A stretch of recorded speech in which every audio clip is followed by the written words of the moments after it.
Ya. Mm. Primero, darle la bienvenida y muchas gracias por la presentación. Bueno, mi nombre es Sebastián Carvajal, así que soy profesor. Veo harta alumnas, algunas conectadas de la carrera de párvulo en la Ligua, y también algunos amigos y conocidos también, que por lo que puedo ver dentro de los participantes. Bueno, hoy día lo que vamos a tratar va a ser un poquito del Estatuto del Derecho de Familia, de una rama bien autónoma y bien nueva y bien progresiva, y bien importante en los cambios que vienen hoy en día a nivel país, que es el tema de la infancia, ¿ya? Este grupo más débil dentro de la sociedad, ¿ya? Como bien dice el título de la presentación, hoy día vamos a hablar sobre los niños, las niñas, los adolescentes como sujetos de derecho, ¿ya? Un concepto muy importante en materia de infancia, y que es pieza clave y rol clave para entender toda la importancia y preponderancia que tiene el Estatuto de Familia respecto, en la forma cautelar, de proteger los derechos de los niños. Así también vamos a hablar un poquito de la infancia vulnerada, ¿ya? Que dice relación derechamente con las medidas de protección existentes en nuestro país y el deber que tenemos tanto los ciudadanos y el Estado, ¿ya? En propender y maximizar la realización de los niños y niñas, ¿ya?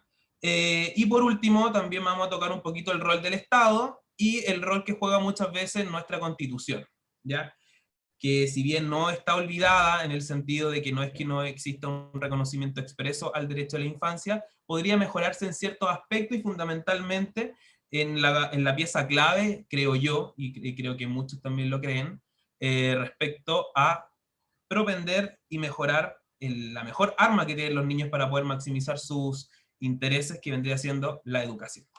Si puedo pasar ahí a la lámina,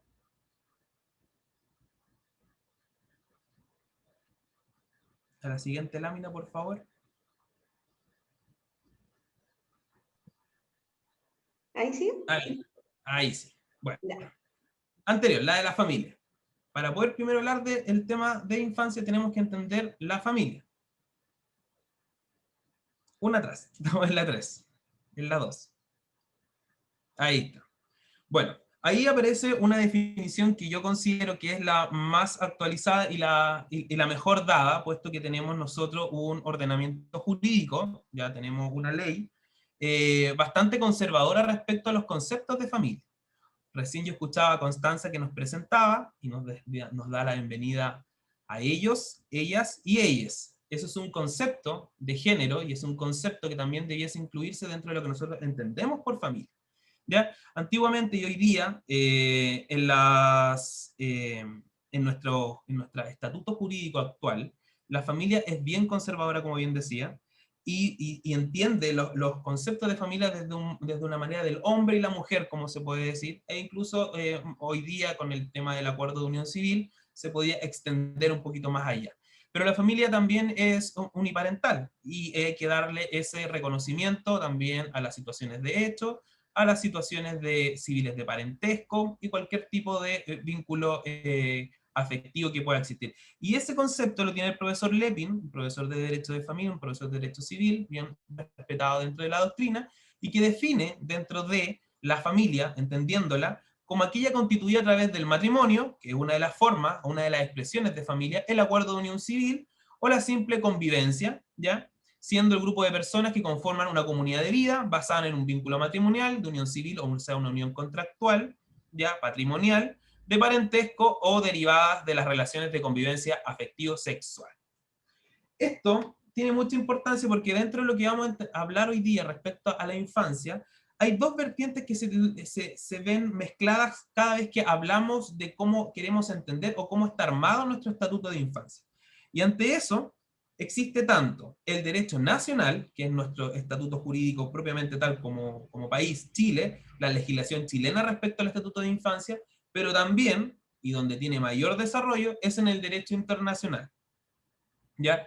El derecho internacional lo que hace básicamente es complementar y ayudar y generar lineamientos y directrices a los ordenamientos jurídicos nacionales para poder estar acorde a las exigencias que hoy en día está pidiendo la sociedad a nivel mundial.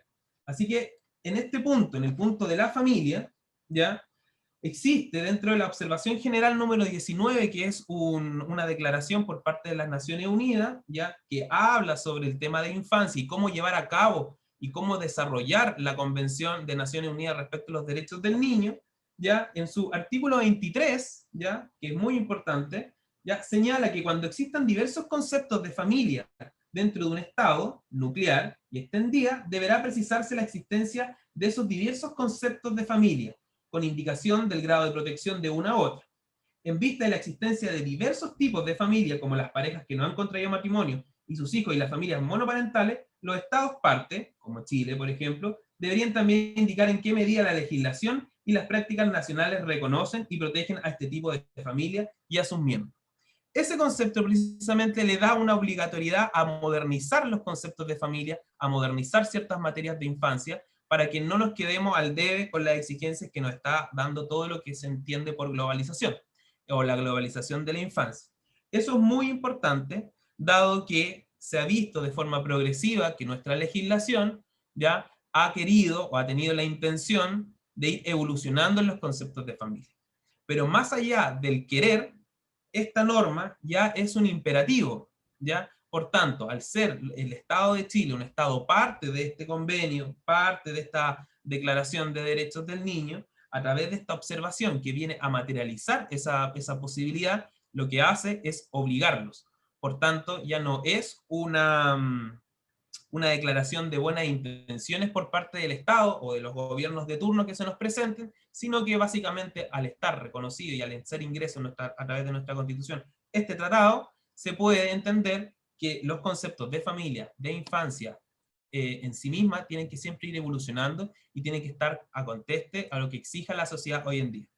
Hoy en día la familia en Chile es diversa, tenemos distintos tipos de familia y por tanto se le tiene que dar su máxima protección. Recordemos que nuestra actual constitución, y lo más posible, es que en la nueva constitución que se redacte por todas y todos, exista esta protección a la familia. El Estado tiene que proteger el núcleo fundamental de la sociedad en la familia. ¿Cuál es el problema actual de la constitución? ¿Qué es lo que entendemos por familia? Y yo creo, y muchos creen también, que el concepto de familia tiene que ser más ampliado. Por tanto, tiene que tener en consideración quizás conceptos como el que acabo de dar, que es un concepto bastante desformalizado respecto a la familia, pero que es bien atingente a la hora de entender qué es lo que es la familia. Y tomar en consideración siempre, ¿ya?, supeditarse a lo que establece en este caso los órganos internacionales, como lo que bien decía yo, respecto a la observación general número 19, propiamente tal en el artículo 23, donde obliga a los estados a modernizarse en esa materia. Pasemos a la lámina nomás. Bueno, en materia de infancia, lo que radica y la importancia donde está la médula ósea y toda la columna vertebral del Estatuto Jurídico de Infancia radican sus principios, ¿ya? Principios que son importantísimos a la hora de tratar con niños. Y esto no solamente le compete ¿cómo se llama? Al Estado, sino que también a nosotros. Por ejemplo, aquellas personas que trabajan en educación tienen que supeditarse a los principios generales del derecho y específicos los de materia de infancia. Están obligados, ¿ya? Esa es como la regla general. Quienes trabajan en temas de desarrollo social también tienen que supeditarse en sus procesos a la maximización y propensión de estos derechos de la infancia. Y principalmente quienes se llevan todo el protagonismo de hacerlo exigible todos los días en el ejercicio de su profesión, somos tanto los abogados, los consejeros técnicos de los tribunales de familia, los propios magistrados de la República, ya los curadores ad litem, que son instituciones que vamos a ir viendo un poquito más adelante, pero que son los agentes de infancia, ya que vienen a materializar la importancia de propender a la maximización de los derechos del niño. Ellos son los primeros llamados que tienen que respetar estos derechos, ¿ya? Los principios propios del derecho de infancia no están claramente desarrollados en nuestro derecho, eso es un hecho, ¿ya? Sin embargo, de ellos se desprende la normativa propia de nuestro Código Civil, de nuestra Constitución y del derecho internacional. Son principios generales, en específico uno, y los demás están consagrados en diferentes leyes, como por ejemplo la Ley de Tribunales de Familia, ¿ya? Que es principalmente ahí donde recogemos muchos de los otros principios más bien procesales que imponen también desde el punto de vista jurídico y procesal en materia de ejercicio de la profesión respecto a las medidas de protección, cómo deben llevarse a cabo, ¿ya? El derecho de familia, al ser tan amplio, tiene esta rama autónoma que es el derecho de infancia, pero obliga dentro de sus procedimientos respetar ciertos cánones, ¿ya? Que son principios rectores respecto al Estatuto de Infancia. En el primer lugar, y el más importante de todos, tenemos el principio del interés superior del niño, niña o adolescente, ¿ya? Cuando hablamos de infancia, hablamos de niños, niñas y adolescentes. Dentro de este principio existen subprincipios, ¿ya? Que están dentro, ¿ya? Primero, el principio de ejercicio progresivo de los derechos del niño, ¿ya? En segundo lugar, el principio de protección del niño en situaciones de abandono o desamparo, o bien entendiéndolo como la potestad cautelar que tiene el Estado respecto a la protección propiamente tal de un niño. No solamente radicado, como ahí bien dice en la diapo, en el abandono o el desamparo, sino que en todas las diversas situaciones que puedan verse vulnerado el niño propiamente tal. Contra el Estado propiamente tal, o bien las personas particulares como nosotros. ¿Ya? El principio del interés superior del niño como obligación de la autoridad parental y la patria potestad. ¿Ya? Eso, este tercer punto que habla sobre el interés superior del niño va estrechamente vinculado con la legitimidad y el ejercicio progresivo de los derechos del niño, que también lo vamos a ir viendo. Otro de los principios fundamentales en materia de infancia es el principio de corresponsabilidad de los padres, ¿ya? Donde ambos padres son los responsables del desarrollo del niño y de maximizar el interés de estos, ¿ya? En materia jurídica, cuando nosotros llevamos a cabo, cuando se presentan denuncias de oficio, ya a petición de parte respecto a vulneraciones de derechos del niño, la corresponsabilidad es donde toma relevancia, porque es el Estado quien, a través de los tribunales de justicia, y a través de un proceso, indica cuándo un niño fue vulnerado y traslada la responsabilidad de alguna negligencia, algún maltrato, algún abuso, ¿ya? A los padres. ¿Por qué? Porque existe este principio de corresponsabilidad de los padres, donde ambos padres son los responsables. Por tanto, en los procesos de familia en materia de protección, asisten a ambos padres con el nombre llamado de requeridos, ¿ya? O requirentes si es que ellos presentaron la denuncia, ¿ya? Y en tercer lugar tenemos el principio de intervención mínima del Estado. ¿Qué quiere decir esto? Que el Estado no se puede meter más allá, no puede meterse o inmiscuirse respecto a cómo desarrolla los padres a través de esta corresponsabilidad la crianza de un niño. Y solamente va a actuar de oficio y de manera cautelar cuando vea amenazada, ¿ya?, la integridad de los niños, principalmente cuando en algún asunto que se someta a su conocimiento, como por ejemplo una causa judicial de protección, se vea de plano que existe una vulneración grave del derecho del niño. A través de la potestad cautelar que tiene el juez, ¿ya?, y el proceso en sí mismo, va ahí el Estado intervenir en esta familia y va a dictar las distintas medidas de protección atingentes. ¿Para qué? Para sobreponer, en este caso, el derecho vulnerado del niño, ¿ya? Y por último, tenemos el principio de igualdad entre los padres e hijos entre sí y la unidad de la familia. La unidad de la familia, relaciónenla con el derecho que tienen los niños siempre a vivir en su familia. Vamos a adelantar materia ya en este sentido, pero como última consecuencia jurídica propiamente tal dentro de una medida de protección, ya que es que es la parte práctica que vamos a hablar hoy día al final, lo último es que un niño se le separe de sus padres, ¿ya? No es lo normal. Tiene que haber una situación bastante gravosa de vulneración de derechos del niño y el Estado va a hacer todo lo posible, ¿ya?, para poder socavar y para poder solucionar la problemática familiar y del niño. Y para eso va a derivar a ciertos programas, va a tomar diferentes enfoques, pero eso lo vamos a ir viendo un poquito más adelante, ¿ya? El niño goza de forma plena de los derechos fundamentales y además de forma privilegiada con respecto a los adultos. Eso es un hecho.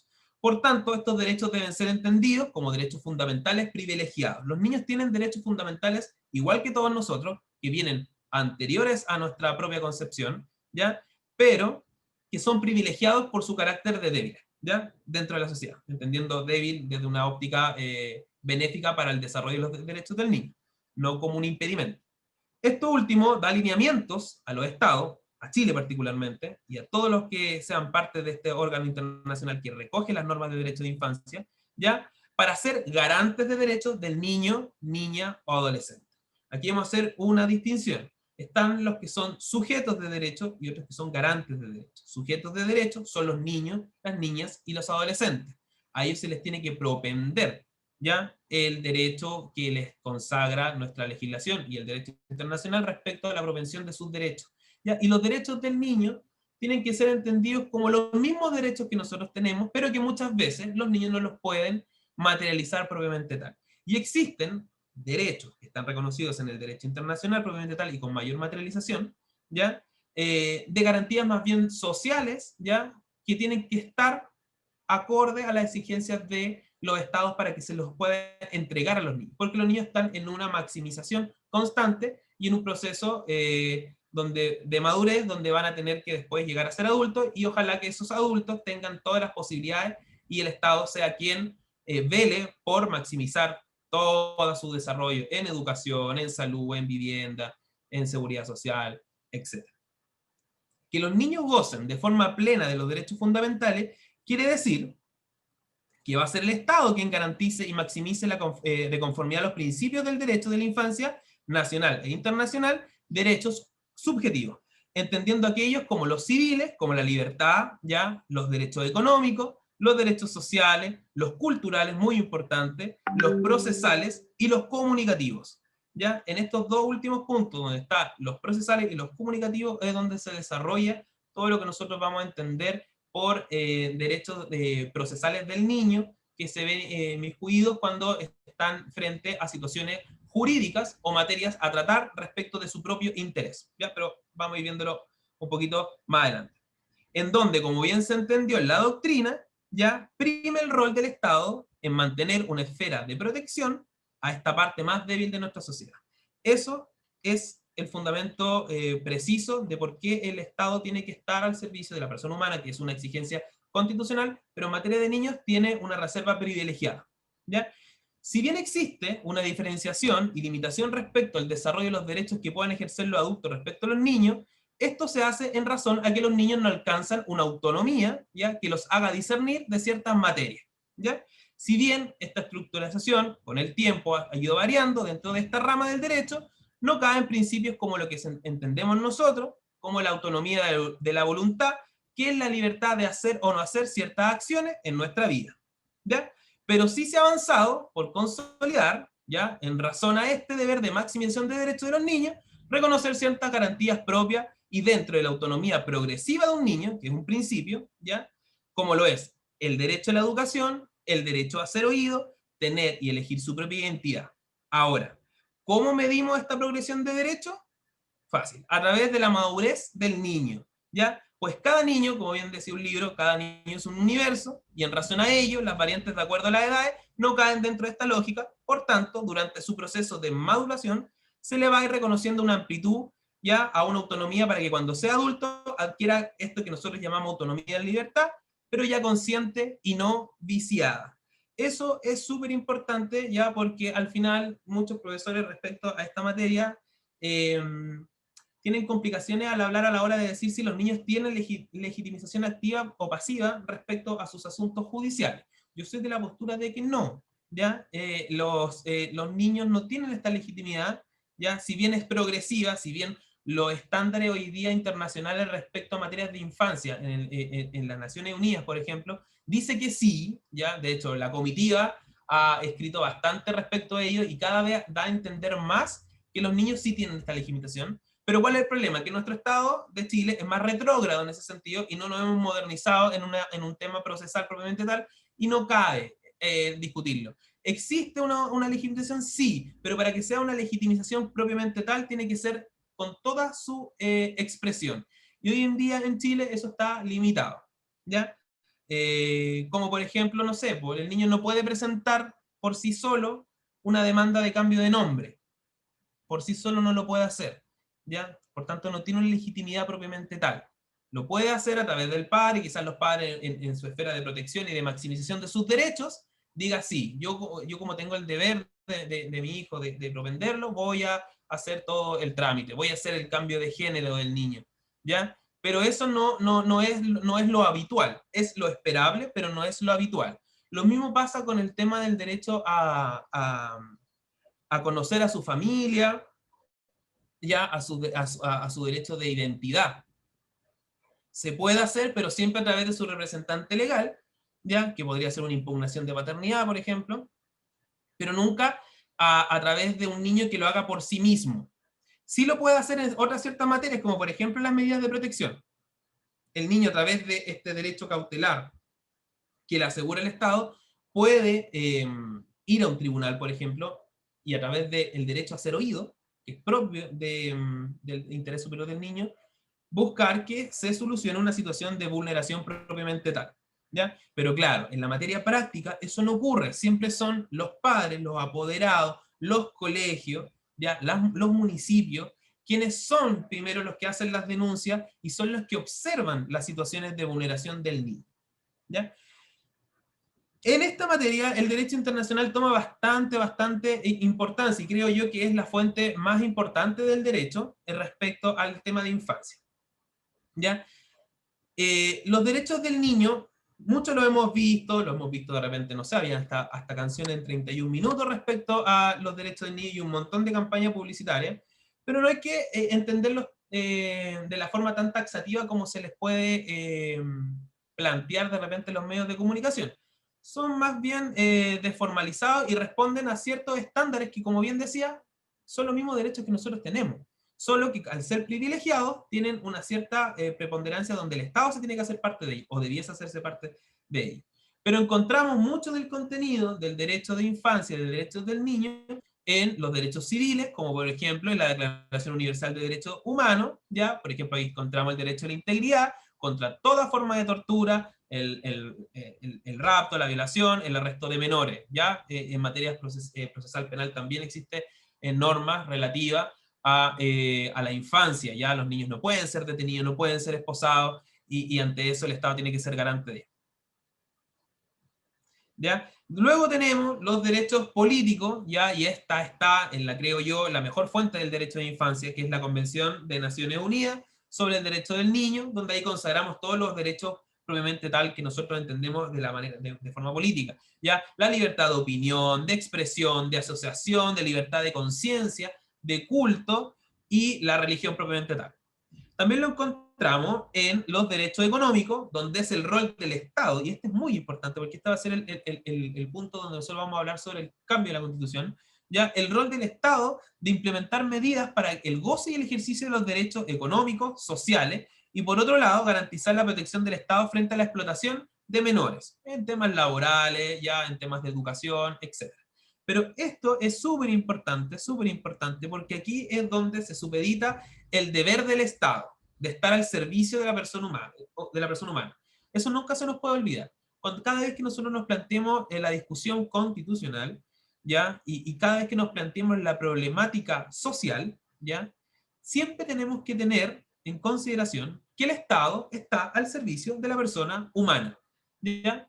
Eso no es un mensaje de buenas palabras, no es un mensaje bonito para la Constitución, sino que es una norma imperativa, ¿ya? Fundante. El Estado está al servicio de la persona humana y su obligatoriedad es maximizar los derechos propiamente tal de ellos, ¿ya? No lo dije tal cual como dice el artículo, pero más o menos eso es, ¿ya? Y es muy importante porque al final tenemos que ahí retroceder en lo que entendemos como teoría de Estado.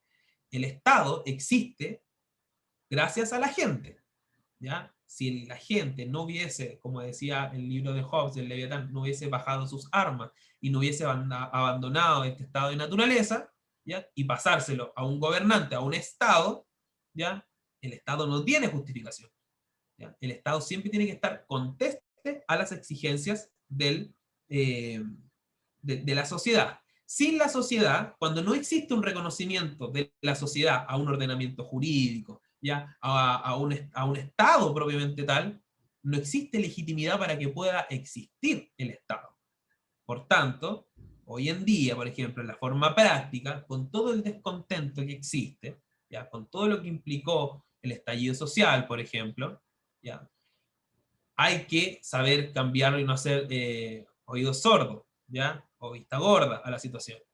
porque el Estado está al servicio de la persona humana. Si la sociedad se cansó de un sistema económico, de un sistema social, si nos cansamos de no propender al derecho de la infancia, es el Estado quien es el culpable. Pero ese Estado, al ser culpable, o querer llamarlo culpable, tiene una exigencia, y es básicamente que el Estado está al servicio de la persona humana. Por tanto, tiene que poner todas sus ganas y todo su ímpetu en socavar y mejorar la situación de quien lo creó a él mismo. ¿Ya? Porque nosotros delegamos poder a un soberano en este caso, ¿ya? A un Estado que nos organiza como sociedad. ¿Ya? ¿Cuál es la justificación de ellos? De que si no existiera este Estado, o eso decían los libros, la ilustración propiamente tal, si no existiera, viviríamos en un caos. ¿Ya? De hecho, mucho del fundamento del tema Estado, de la teoría de Estado, radica en la propia vida. Si yo vivo sin un Estado que me imponga reglas, si yo vivo en un Estado que no me garantice cosas, o que yo vivo ahí como un animalito, como se podría decir, la otra persona me podría matar y no existiría nada en contra de ella. Por tanto, yo me someto a esta vida en sociedad, entregando ciertas facultades, pero adquiriendo seguridad. O eso es lo que no han querido o ha perdurado durante ya varios años. ¿Ya? Y por último, como dice ahí en el punto 4, los derechos sociales y culturales, que son muy importantes, y muchas veces nos quedamos solamente con los derechos sociales, pero no se desarrolla a cabalidad lo cultural. Y lo cultural es muy importante, más cuando estamos hablando de infancia. Si nosotros queremos que nuestros niños tengan una autonomía progresiva y alcancen una madurez, tenemos que entregarle todas las herramientas. Y ahí nuevamente, exigencia del Estado. Es el Estado quien tiene que maximizar estas posibilidades. Por tanto, ¿ya? Los derechos a la educación, la salud, la seguridad social, ¿ya? Y culturales como el derecho al descanso, el ocio, la participación en la vida cultural, son deberes que tienen que tener en el lado de infancia el Estado y también los papás, ¿ya? O la mamá, o el papá, o el abuelo, o el tío, o la familia que nosotros queramos entender. Si pasamos a la lámina siguiente, ¿ya? Todas estas consideraciones han llegado a concluir que el niño tiene capacidades de ejercicio. ¿En cuanto a qué? En cuanto a sus derechos fundamentales, y le son aplicables todos los pactos y convenciones internacionales que decíamos hace un momento. En consecuencia, la consideración fundamental en esta materia es determinar si el niño tiene legitimización activa, ya en el ejercicio de sus derechos fundamentales y de la personalidad. A ello dije que no, ya que no la tiene, pero sí tiene una correlación progresiva de sus derechos para algún día volver a alcanzarla y entender la legitimización como tal. Ya en el artículo 12 de la Convención de Derechos del Niño nos indica el derecho que tiene el niño a ser escuchado, y esto es muy importante, porque también lo reconoce nuestra ley, en específico la ley de tribunales de familia y algunas normas del Código Civil y algunas de la antigua ley de menores. Ya nos indica que el niño tiene que ser escuchado en todo procedimiento judicial o administrativo, ya, que lo afecte, ya sea directamente o por medio de un representante u órgano apropiado, en consonancia con las mismas normas procesales de la ley nacional. Sin embargo, la Convención no establece el derecho a tener una legitimación activa, o esa fue la postura que yo también la materializo. ¿Ya? ¿Y esto por qué? Más bien porque este ejercicio de derecho es más bien cautelar y tutelar, ¿ya? En donde para poder considerar legitimación activa y pasiva, el mismo concepto no puede verse limitado. Y en razón a ello es que los niños no alcanzan su autonomía completa, no pueden tener legitimación activa ni pasiva como tal. En nuestro ordenamiento se protege la infancia y es deber del Estado proteger y propender y maximizar los derechos de los niños, niñas y de adolescentes de las naciones de conformidad a su derecho nacional y por las exigencias y lineamientos y planteamientos que establece el derecho internacional. Pero para ello genera una tutela proteccionista inspirada en principios y lineamientos, tanto jurídicos y políticos, que se han desarrollado en el tiempo. Así, por ejemplo, tenemos que en nuestro sistema procesal de familia, los niños son tutelados por el juez, ¿ya? Un consejero técnico, un curador ad litem, y son intervenidos siempre por organismos como los que nosotros podemos conocer como las OPD, los PPF, los DAM, los PPR, todo eso, ¿ya? ¿Cuáles son los roles de cada uno de ellos? El juez tiene que siempre tener en consideración, cada vez que se toque en materia de infancia, no solamente las medidas de protección, sino que también procesos de violencia intrafamiliar, donde los niños son observadores de esta violencia, o prácticamente también son parte de esa violencia, ¿ya? En la ley penal adolescente, cuando los niños son menores de edad que cometen ilícitos, ¿ya? Pero no tienen responsabilidad penal propiamente tal, ¿ya? También en el tema de derechos de alimentos, en los derechos de relación directa y regular, o mal llamadas las visitas, en el cuidado personal, de quienes se quedan con la también mal llamada tuición de los niños, en temas de filiación, ¿ya? Reconocimiento de paternidades, ¿ya? Y también incluso en el divorcio, ¿ya? Tienen que tener en especial consideración el juez, a la hora de fallar y de plantear toda su panorámica jurídica, tener siempre a la vista y siempre escuchar este principio del interés superior del niño. Que lo vamos a desarrollar, pero básicamente tiene que ver la mejor y propender la mejor posibilidad para que los niños puedan desarrollarse y no cambien ciertas situaciones de hecho en su vida cotidiana. Como por ejemplo, cuando se divorcian los papás, el niño no puede perder su estatus, ¿ya? Eso es muy importante. Entonces, la consideración de cómo vamos a entender el monto de sus alimentos, además de los otros presupuestos procesales que hay que tener en consideración, como la capacidad de las partes, la capacidad económica, el estatus social, cuando hablamos de cómo se permea la situación de un niño propiamente tal, tenemos que entenderla siempre desde la óptica del interés superior del niño. ¿Qué es lo mejor para el niño? ¿Ya? Y yo como adulto, yo como garante, yo como Estado, a través de nuestros tribunales, a través de nuestros órganos sociales, tengo que darle harta importancia a ver cómo voy a visualizar este interés superior del niño. En materias, como bien decían, de divorcio, en materias de alimento, en materias de filiación, ¿ya? Por ejemplo, los niños, a mí, en el ejercicio mío de la profesión, me tocó una vez ver no una impugnación de paternidad. Claro, era una impugnación de paternidad, ¿ya? De un niño que había tenido a un padre durante más de 12 años, ¿ya? Pero apareció un verdadero padre, ¿ya? Se hizo las pruebas de ADN y resultó ser esta otra persona el verdadero padre, ¿ya? Entonces, ¿qué pasa con el niño? Está bien, la legislación dice que como ya no es el papá y se demandó correctamente, ya el niño tiene que cambiar su patria potestad ahora a este nuevo padre, con el cual no tiene ningún historial, pero sanguíneamente, filiativamente, es su papá. Nuestra legislación establece ya una forma para poder que el papá, que no era papá, ya se mantenga dentro de la historia del niño siendo su papá, que se llama la posesión notoria del niño. Eso responde a una iniciativa legislativa que viene a solucionar el tema y viene a propender el interés superior del niño, porque el niño tiene una figura histórica de infancia, ¿ya? Y esa figura histórica de infancia es un papá que posiblemente no sea su papá sanguíneamente, pero sí ha sido su papá en la parte afectiva. Por tanto, en ese caso, quien queda con la parte potestad, quien queda con el cuidado del niño y quien va a ser el papá de este niño, va a ser el papá histórico de este. ¿Ya? Eso muy importante. ¿Ya?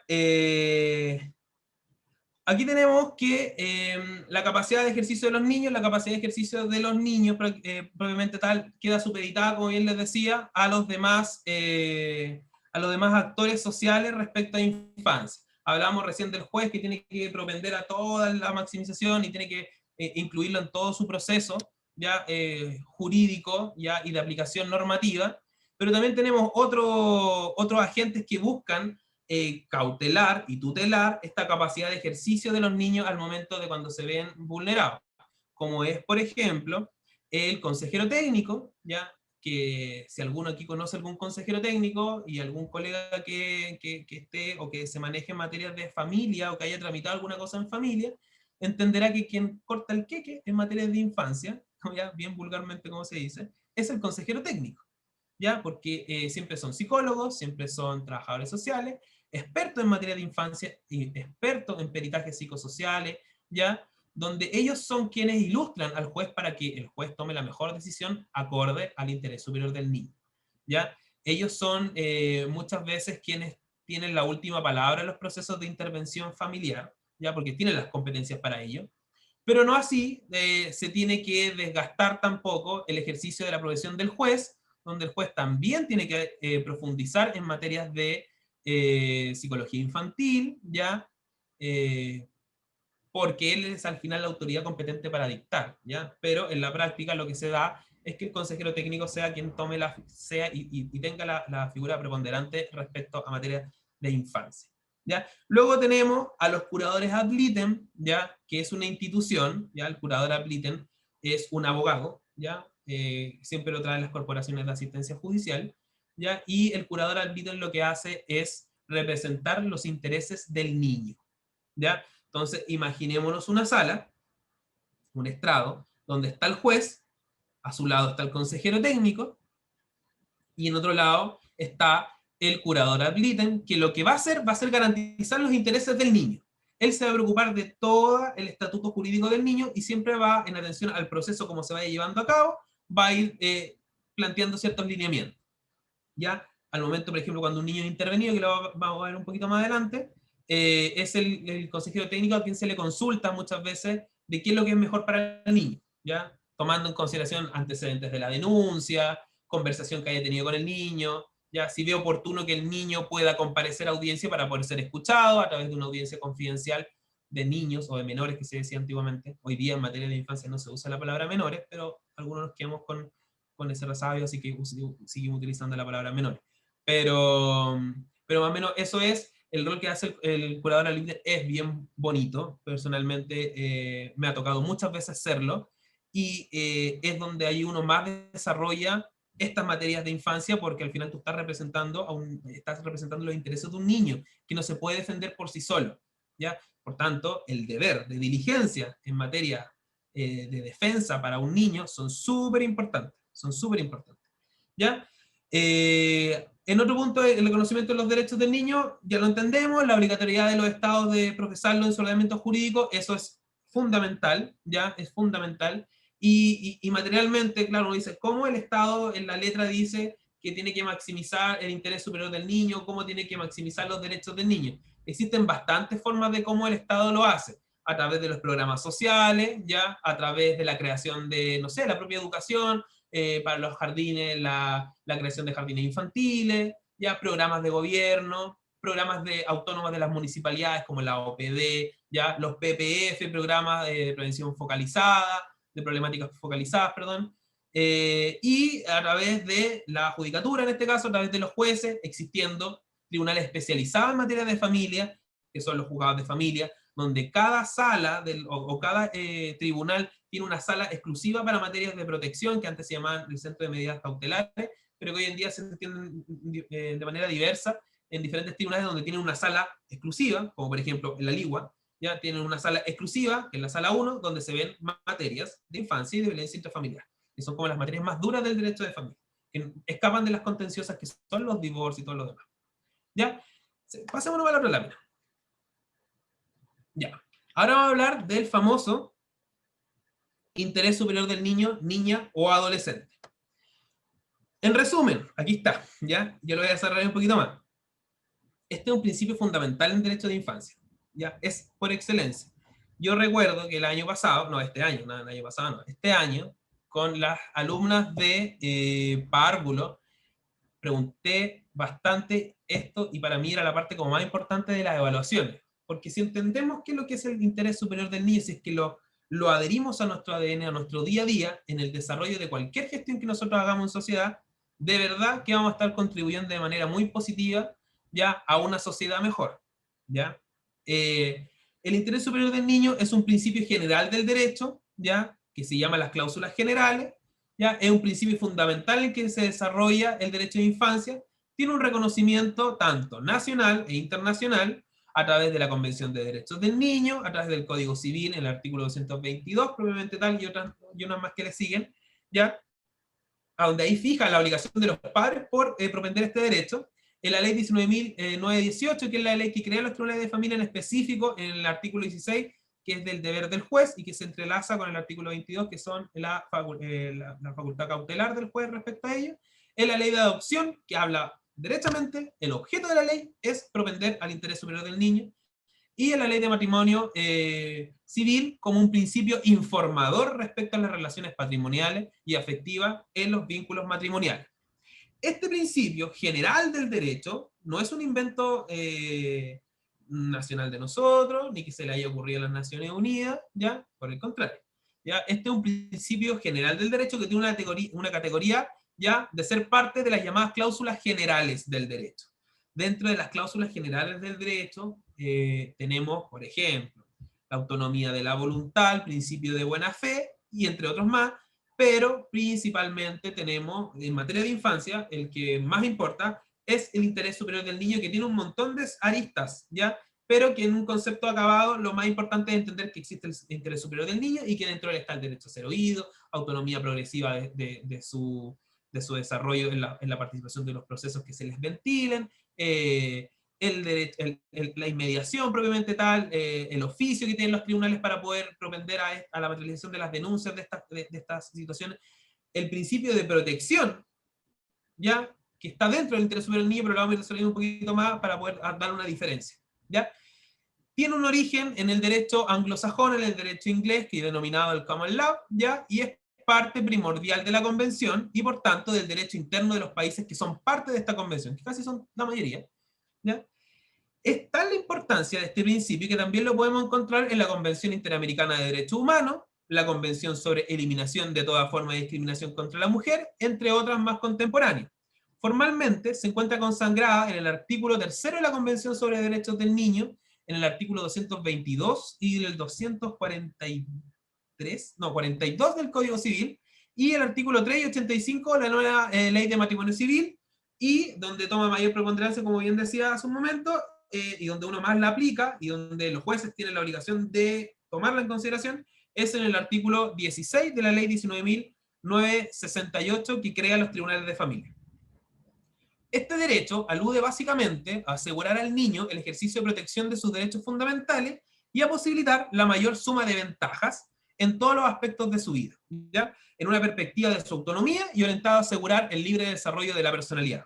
Por tanto, es un lineamiento para todos, pero principalmente es su rol cautelar para el Estado propender a la plena satisfacción de estos derechos. A través de esta protección, ¿ya? Las resoluciones judiciales deben siempre impregnarse de este principio, y todo el aparato jurídico estatal debe estar bajo su lógica al momento de conocer y resolver asuntos jurídicos de infancia, entendiendo que para cada caso existe un enfoque de acuerdo a este derecho. El interés superior del niño también es un principio bastante desformalizado propiamente tal. Tiene bastantes interpretaciones, porque lo que nos parece a nosotros bien para un niño radica en bastantes subjetividades. Uno le puede dar millones y millones de estándares de qué es lo que es mejor para un niño en una situación puntual. Por tanto, no existe una regla esquemática que diga qué hacer caso a caso, ¿ya? Por tanto, cada situación de infancia es distinta. Lo que para un niño el interés superior de un juez diga una cosa, no puede ser lo mismo para el niño que viene después. ¿Ya? Son universos distintos, son problemáticas distintas, e incluso muchas veces, si tenemos dos niños que son vulnerados en una situación, no sé, de negligencia grave por parte de un educador, ¿ya? De un papá, tenemos que entender cómo es el niño. Por tanto, ahí tenemos que hacer todo un trabajo sociológico, social, probablemente tal, pericial, respecto de cuál es el estándar o cómo está el niño, ¿ya? En el plano de los deberes y obligaciones, quienes son primeramente llamados a proteger, ¿ya? Y propender a este principio son los papás, ¿ya? Son los papás y la sociedad, ¿ya? Bien así lo señala nuestro Código Civil, en cuanto a que las relaciones de familia serán los padres quienes procurarán su mayor realización espiritual y material posible, y lo guiarán en el ejercicio de los derechos esenciales que emanan de su naturaleza humana, que es lo que nosotros decíamos al principio, que tiene que entenderse como el derecho fundamental, o el concepto de tal. Esto siempre de modo conforme a la evolución de sus facultades, a través de la maduración, a través de lo que puedan expresarse, ¿ya? Este principio, además, obliga al Estado a actuar como garante, a los papás, al Estado, a la sociedad toda. Al verlo como un incapaz, ¿ya? Civilmente se entiende que los niños son incapaces, ¿ya? Entonces, dentro de lo que entendemos por las capacidades jurídicas, los niños son incapaces, ¿ya? Porque no tienen un consentimiento libre, ¿ya? Y no viciado, porque son niños, son menores de edad, ¿ya? Determinando lo mejor que es para ellos, relacionándolo con el vínculo progresivo de cada uno de ellos. ¿Ya? Pasemos a la lámina siguiente, porque aquí hablamos sobre la relación del interés superior del niño ¿ya? Y la protección del niño, niña y adolescente. Son lo mismo, ¿ya? Así que no lo entendamos como algo distinto. El interés superior del niño vendría siendo como la pirámide, pero dentro de esa pirámide existen cánones que tienen que ser estudiados y que para estos efectos el principal es la protección del niño, niña y adolescente. El primero, el interés superior del niño, como bien se dijo, es cautelar y obliga al Estado a ser garante, y a los papás y a la sociedad entera también, para así generar condiciones de tomar decisiones que deben ser las mejores para el niño en razón a su situación en particular. Por otro lado, el principio de protección, que también es parte del interés superior del niño, es una expresión, lógicamente, del interés superior del niño, que la podemos encontrar en el Pacto de San José de Costa Rica sobre derechos económicos, sociales y culturales. También en la Carta de San Francisco y principalmente en la Declaración Universal de Derechos Humanos. Esto, retomémoslo, ¿por qué hablo de estos postulados?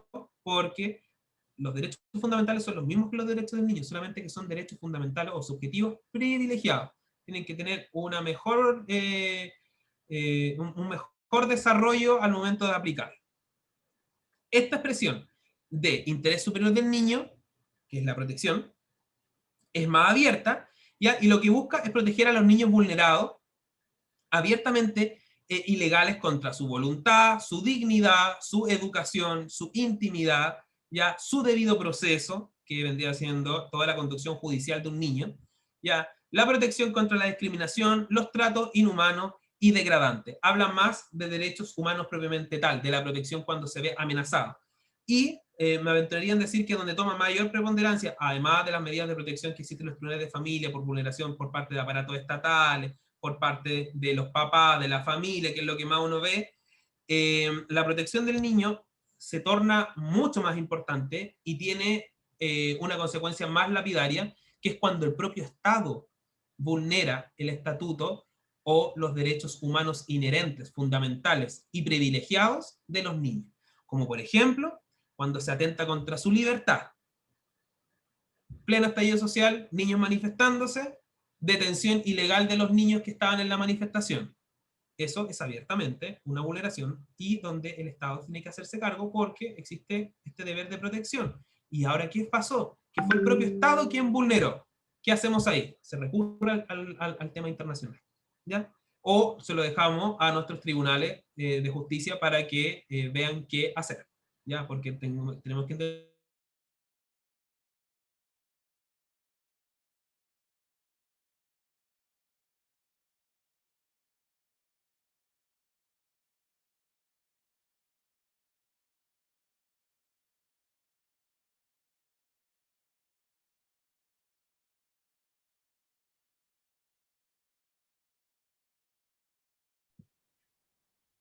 A ver, Sebastián, ahí te... A ver, no te estamos escuchando. ¿Estás con el...? Ahí sí. Ahí sí, Ay, me caí yo, ¿cierto? sí, se Ya, cayó. perdón. Pero los últimos minutitos. Soy de Cabildo y parece que no tenemos muy buen internet por acá. Ya. ¿En qué estaba? Claro, cuando se toman detenidos los niños, pasa esto y es donde el Estado tiene que hacerse cargo. Pero ¿qué pasa cuando el Estado es quien hace esta persecución o esta vulneración de derechos del niño? Ahí donde aparecen organismos, ya como por ejemplo la Defensoría de la Infancia, donde se denuncia a través de recursos de protección muchas veces, y no solamente en materia de familia, sino que en los tribunales de familia, perdón, sino que de manera de protección, vulneraciones al derecho del niño o a garantías constitucionales o de derecho internacional recogidas por estos estatutos de infancia. Un caso bien conocido dentro de nuestra región, ¿ya? Yo recuerdo muy bien porque presentamos dos recursos al mismo, yo como un par de días después, pero no por infancia, sino que contra la gente de la provincia de Petorca. Recuerdo que la Defensoría de la Infancia, que no recuerdo el nombre de la abogada, ya presentó un recurso de protección en favor a los niños de la provincia de Petorca, puesto básicamente porque el Estado les estaba negando el acceso al agua, ¿ya? Es un derecho que no está reconocido en nuestra Constitución, ¿ya? El artículo 19 que habla sobre las garantías constitucionales no te habla sobre el derecho a que los niños puedan, no sé, acceder al agua, pero sí, y tampoco a la salud, porque la salud se entiende a la no discriminación, ¿ya? Que eso es lo que vamos a hablar un poquito más adelante, respecto al deber del Estado y cuál es el rol del Estado en materia de infancia. Por tanto, se recogen los principios del derecho a la vida, que sí es un derecho tutelado, ¿ya? El derecho a un medio ambiente libre de contaminación, ¿ya? Los niños de la provincia de Petorca, de donde vivo yo, Petorca, Chilcolco, San Lorenzo, comunidades rurales, no tenían acceso al agua y se le entregaban a través de camiones de aljibe, muy poca cantidad, reconocida por la OMS, ¿ya? Donde decía que no era lo ideal, ya no era lo ideal para que un niño consumiese. En que en un contexto que ahí se planteó que habían industrias agrícolas que tenían paltos propiamente tal, que acá es lo que se da, donde se consumía en demasía el tema del agua, en demasía. Y eso, lo que trataba el eslogan propagandista respecto a ello, era de decir que los paltos tenían más derecho que los niños de la provincia de Petorca. Y eso era un hecho.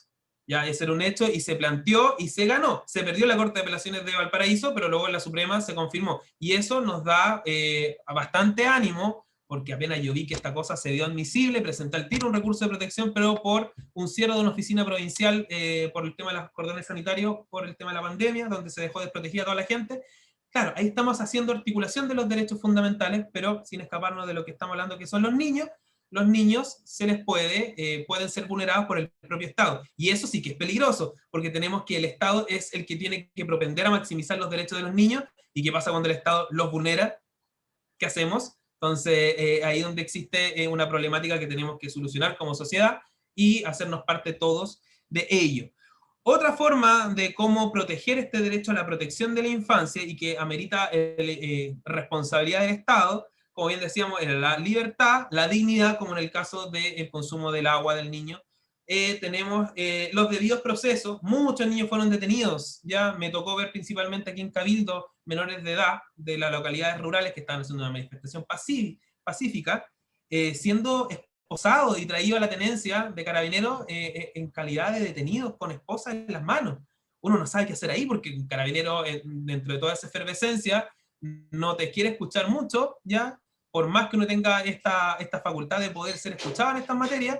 ¿Qué pasa cuando uno ve, o yo miré, recuerdo perfectamente el escenario, mirando a través de un portón, ya con un grupo de chicos también metidos en temas jurídicos, con los que yo trabajo hasta el día de hoy en materia de infancia, eh, mirando por la ventana y viendo niños saliendo esposados de un retén de carabineros, niños entre los 9, 8 y 12 años, y la mayoría mujeres. Entonces fue bastante chocante. ¿Qué hacemos? Toda esta norma, todo lo que estamos hablando respecto a infancia, ¿a dónde queda si es el Estado quien vulnera esto? Entonces, hay que estar bien pendiente, ¿ya? Por eso existen muchos observadores de derechos humanos, ¿ya? De hecho, yo pertenezco a la comisión de una comisión privada respecto al tema de observadores de derechos civiles y de derechos humanos respecto a las manifestaciones populares en este caso, ¿ya? Y la protección contra la discriminación, los tratos inhumanos y degradantes. La discriminación es un tópico en materia de social, que es bastante importante y que el ordenamiento jurídico, si bien ha tenido bastante progresión en ello, faltan ciertos puntos donde tenemos que consolidar y mejorar, ¿ya? Respecto a cómo vamos a entendernos como sociedad toda y empezar a incluir diferentes situaciones que nuestra sociedad hoy día nos impone. En nuestro ordenamiento existe esta potestad cautelar, ya que es lo que les hablaba, en los procedimientos llamados los procedimientos especiales, ya esto ya separándonos un poquito de cuando el Estado tiene la culpa de ciertas situaciones, lo que uno ve más en el ejercicio de la profesión, tanto de los que nos desarrollamos en la parte jurídica, en la parte social, en la parte de educación, ya existen procedimientos especiales dentro de materias de familia, que son llamados los procedimientos especiales, están contenidos en la ley de matrimonio, en la ley que crea los tribunales de familia, y que son denominados por un lado el de aplicación judicial de las medidas de protección de los derechos del niño, los niños, las niñas y adolescentes, y en segundo lugar los procedimientos relativos a los actos de violencia intrafamiliar, ya en donde son procedimientos distintos, ya son procedimientos totalmente distintos, pero que buscan y se programan en atención al interés superior del niño y al deber de protección de los niños, ¿ya? Entonces, para resumir esta materia, el interés superior del niño es el principal, luego viene la protección de los niños, y dentro de esta es una expresión propia del interés superior del niño, tiene tópicos y fundamentales como el derecho a la libertad, la educación, la salud, la integridad, la no discriminación, ¿ya? Y todo eso. Y también tiene una potestad cautelar, que es lo que está esgrimido en el artículo 22 de la Ley Tribunal de Familia, donde obliga a los jueces a tomar todas las garantías para poder socavar este derecho. ¿Ya? Y luego tenemos, pasemos a la siguiente, que vamos a hablar sobre el ejercicio progresivo de los derechos del niño. ¿Ya? El ejercicio progresivo de los derechos del niño son derechos protegidos, ¿ya? Aquí tenemos que tomar en consideración el rol del Estado, nuevamente, ¿ya? La apreciación de la madurez y los nuevos conceptos y posturas internacionales.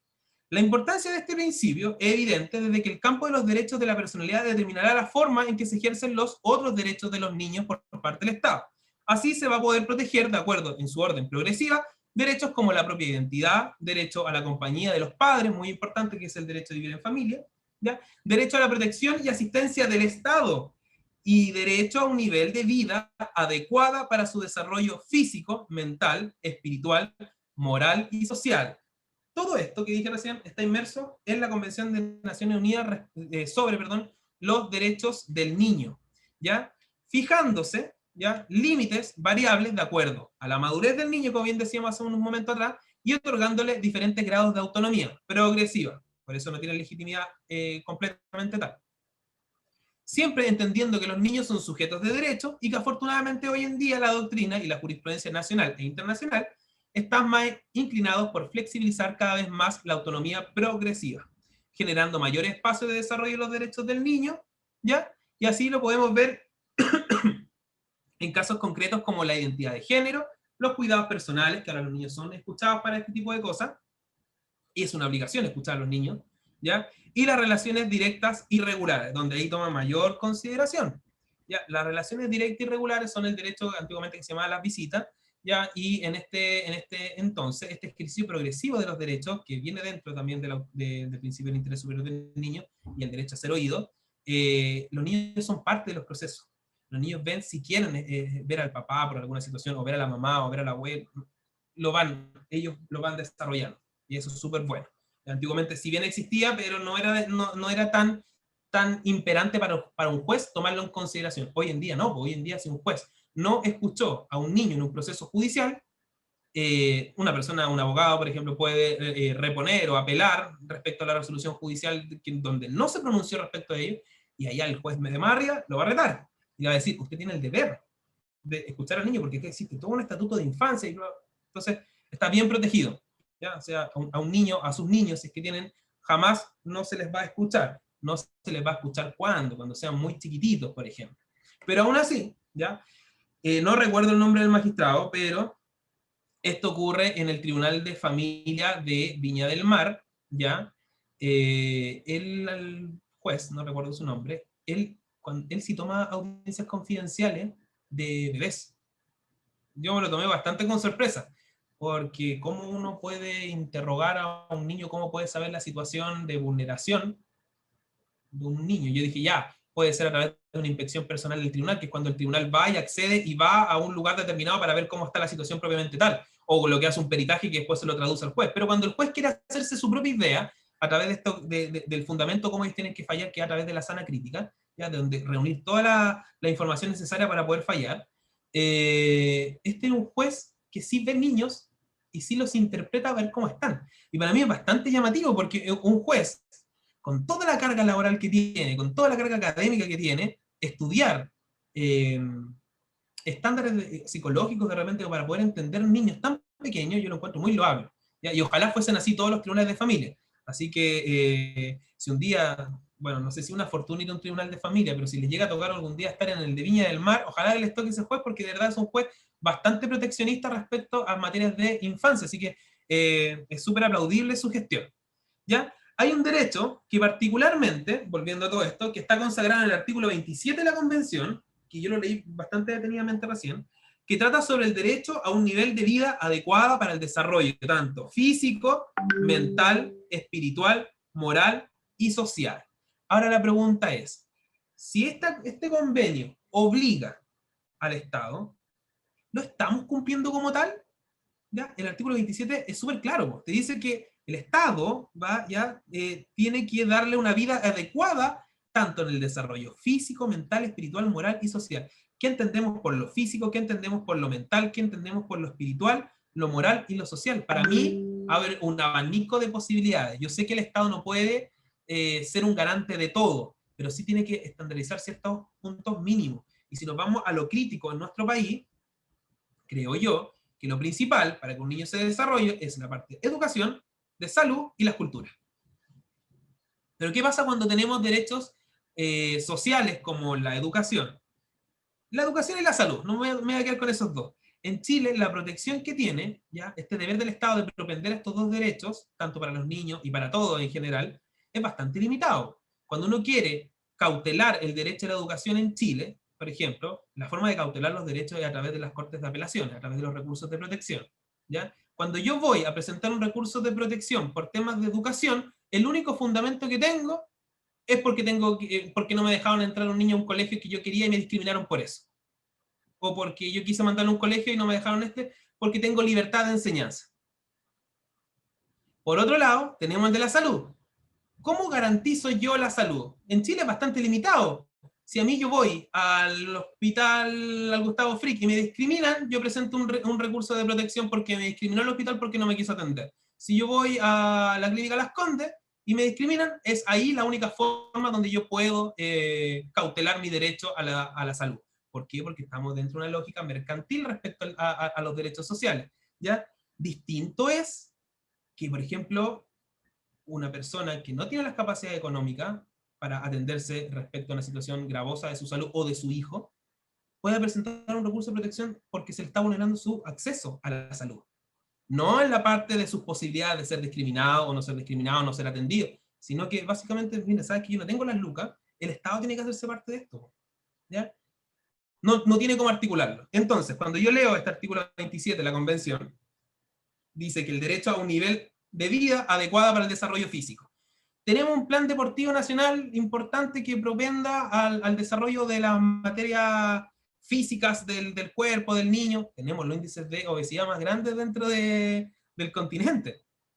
Mental, ¿existe algún programa importante de gestión municipal, de gobiernos regionales, ya impartido incluso por los propios institutos de formación, las universidades, que tengan a cabalidad una exigencia supeditada por el Estado que trate situaciones de salud mental? No lo tenemos. Espiritual, tampoco. Y social. Y en la parte social es la vivienda, ¿ya? En la parte social es el acceso a ciertos beneficios sociales, está siempre más reducido. Por tanto, ¿cómo vamos a proteger o cómo vamos a propender la maximización de derechos cuando nuestra gama de derechos sociales están acotada, o para algunos es bastante completa, pero muy pobre de contenido? ¿Ya? Y esa es una de las críticas que tenemos que hacer al momento de cuando estamos hablando a la nueva constitución. Ya lo vamos a ver un poquito más ya casi al último. Hacemos la siguiente lámina nomás. Ahora, el famoso derecho a ser oídos. ¿Ya? Voy a partir de lo que dice un artículo. Los Estados partes garantizarán al niño que está en condiciones de formarse un juicio propio el derecho de expresar su opinión libremente en todos los asuntos que afecten al niño, teniéndose debidamente en cuenta las opiniones del niño en función de la edad, madurez del niño. Este es el artículo 12 de la Convención de Derechos del Niño del 89. ¿Ya? Nace este principio de derecho de ser, o esta garantía, en realidad también es una garantía que está puesta en nuestro ordenamiento, nace al ejercicio progresivo de los derechos del niño, que lo hemos venido hablando hace un rato, en donde la Convención obliga a los Estados partes, Chile, a escuchar a los niños y niñas en los procesos que se le ventilen intereses propios, cautelares y de protección. Así, la observación general número 12 del año 2009, que son muy importantes, ¿ya? Estas observaciones que se hacen cada 4 años, creo, busca crear estándares para ayudar a los estados en propender a estas garantías de ser oídos contenidas en el artículo 12 de la Convención, que fue la que cité hace un momento. Esta indicación señala que los niños tienen derecho a ser oídos, pero no pueden ser obligados a ellos, ¿ya? La Convención reconoce al niño como sujeto de derecho y la ratificación casi universal de los instrumentos internacionales por parte de los Estados pone de relieve la condición del niño. el niño siempre tiene que ser escuchado, no importando su edad ni su entendimiento. Que un niño esté en condiciones de formarse un juicio propio, no obsta que se limite por edades tempranas y solo podrá limitarse en virtud de una protección superior de la infancia que requerirá siempre un pronunciamiento fundado y de carácter excepcional. Al niño se le puede coartar ciertos derechos, se le puede incluso coartar su interés superior del niño, siempre y cuando el beneficio sea mayor a ello. Por tanto, al final del día, siempre se propende el interés superior del niño, pero es una práctica, un juego de palabras. ¿Ya? De manera excepcional, por ejemplo, se le puede limitar a un niño a ser escuchado, ya que esto lo he visto yo, y que también como curador también lo he previsualizado, porque muchas veces las situaciones de vulneración de derechos del niño entran a las sedes de familia por situaciones de negligencia, supongamos, o un maltrato psicológico, ¿ya? Pero, ¿qué pasa cuando en el desarrollo de esa temática familiar uno empieza a descubrir otras cosas? Como por ejemplo, tristemente, cuando hay situaciones de abusos sexuales de niños, ¿ya? ¿Qué pasa con eso? ¿Será oportuno, dentro de la lógica del interés superior del niño, que un niño tenga que revivir los hechos por los cuales fue vulnerado? Entonces ahí uno dice, no, yo creo que lo mejor es que el niño no sea escuchado y que sea escuchado de otra forma, a través de otros peritajes, pero no en una audiencia confidencial con el niño para hacerle volver a revivir todos esos pequeños episodios o grandes episodios donde fueron víctimas de delitos sexuales o delitos penales también. Ya muchas veces en materias de violencia intrafamiliar, no sé, el marido le pegó a la señora porque llegó curado y el niño presencia todas esas cosas, y también como bueno que el niño exteriorice toda esta información, mejor que sea canalizada a través de profesionales, y después cuando el profesional diga, sabe que está bien apto para esto, o yo logré interpretar esto del niño, ahí lo podemos tomar en consideración para que el juez pueda dictaminar alguna resolución o alguna consecuencia jurídica respecto a ello. ¿Ya? En cuanto a cómo determinamos la madurez, que es muy importante esto, de un niño, esta misma observación general, la número 12 del año 2009, hace referencia a la capacidad de comprender y evaluar las consecuencias de un asunto determinado, por lo que debe tomarse en consideración al determinar la capacidad de cada niño. O sea, cada niño es un universo, cada niño tiene una progresión distinta de cómo materializar sus derechos, ¿ya? Y de cómo vamos a entenderlo y hacerlos parte de los procesos. La madurez es la capacidad de expresar opiniones sobre cuestiones de su interés o de terceros de forma razonable e independiente. Eso es muy importante porque en la materia práctica muchas veces cuando me ha tocado a mí ir de curador y se hacen el derecho a ser oído de los niños, uno nota el tiro cuando son relatos muy pauteados por los papás, o por la mamá, o por el abuelito, el tío, uno los nota el tiro. Entran con miedo, están nerviosos, llegan como con un diálogo ya construido. Es poco natural como se da. ¿Ya? Y hay bastantes indicadores que uno puede ver desde el nerviosismo de los niños cuando están incómodos. Entonces ahí es cuando uno dice, no hay una madurez suficiente, por tanto, si bien dejé que el niño fuese escuchado, yo como adulto consciente, o esperablemente consciente, de generar un razonamiento independiente e imparcial, tendré que ver qué es lo que es mejor para el niño. ¿Ya? Eso es súper importante. Pasemos nomás a la siguiente. Ya. Ya, entonces, a mí lo que me interesa es que nos vamos para la casa entendiendo dos tópicos. Que los niños son sujetos de derecho, los niños y los adolescentes, no nos olvidemos de los adolescentes, por más que uno de repente dice, estos tan peludos, tan grandotes, pero siguen teniendo una poca autonomía, ¿ya? Están a punto, pero la tienen, ¿ya? Y por último están los que son los garantes de los derechos, que es el Estado, los padres, los grupos intermedios, por ejemplo, nosotros en el CFT somos un grupo intermedio, ¿ya? Es un grupo que tiene que propender a que seamos una sociedad mejor, ¿ya? Por tanto, tenemos reconocimiento constitucional y estamos obligados siempre a denunciar situaciones de vulneración. Los establecimientos educacionales, se los decía a mi alumna siempre, mucho ojo, ustedes son las primeras en educación, ustedes, los profesores, los párvulos, los asistentes de la educación, son los primeros en ver cuando existen vulneraciones de derechos. Son los primeros llamados a ser garantes de los derechos de sus niños, que no son sus propios niños, pero que se los desligaron y se los pusieron a ustedes porque es su pega. ¿Ya? Ustedes son los que comparten todos los días con los niños, ustedes conocen a sus niños, por tanto ven cómo están. Yo a mis alumnas siempre para este tipo de evaluaciones les ponía casos, donde ellos tenían que ir viendo qué tipo de vulneración existía, cómo tenían que atender esa vulneración, cuál era el conducto regular, que lo vamos a hablar ahora a último. Entonces, eso es súper importante que lo materialicen todas y todos, porque cuando llega a tribunales es porque ya está la embarrada. ¿Ya? Cuando nosotros conocemos de las causas de familia es porque ya hubo una ruptura de familia. Cuando uno somete los problemas o los conflictos judiciales es porque no existió ninguna instancia ¿ya? Para solucionar una problemática. Lo ideal es que nada llegue a tribunales, que todo se solucione en una mediación o en el diálogo de la familia. ¿Ya? Cuando ya la relación está completamente rota es cuando entramos nosotros y no es la idea. ¿Ya? Porque el trabajo es lento, es muy lento y es muy desgastante, es muy frustrante. ¿Ya? Entonces, de hecho, les cuento como así como anécdota, a mí jamás, en los primeros últimos años de universidad, me gustó el derecho de infancia, jamás. Lo encontraba algo terrorífico porque me traumaron en mi clínica jurídica, ya que ahí por ahí si está un compañero conectado sabrá cómo era esa profe, que me mandó a hacer todas las protecciones de la universidad. Entonces estaba hasta acá con el tema de protecciones, con bastantes situaciones de vulnerabilidad, ya consumos de drogas, niños que hacían deserción escolar, entonces uno dice, quiero poner todo lo mejor de mí, pero de repente no puedo avanzar, porque estos procesos ya vienen quebrados de hace años, ¿ya? Después uno igual, no sé si morbosamente, pero se enamora de esta cosa, porque de repente cuando logra hacer soluciones, es de las cosas más llenadoras que uno puede hacer dentro del ejercicio de la profesión.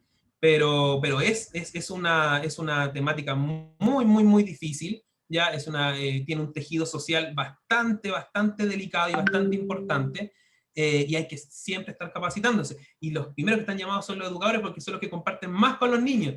Entonces yo siempre a los niños les digo, yo no quiero ver que a mí me llegue un día en un tribunal de familia de la Ligua o el de Petorca, donde los que acostumbro trabajar yo, que me llegue un caso de vulneración tan grave donde ustedes sean parte, porque fueron el colegio, ¿ya? Y muchas veces los colegios tienen que actuar de oficio, y ustedes no les supieron dar una tajada temprana.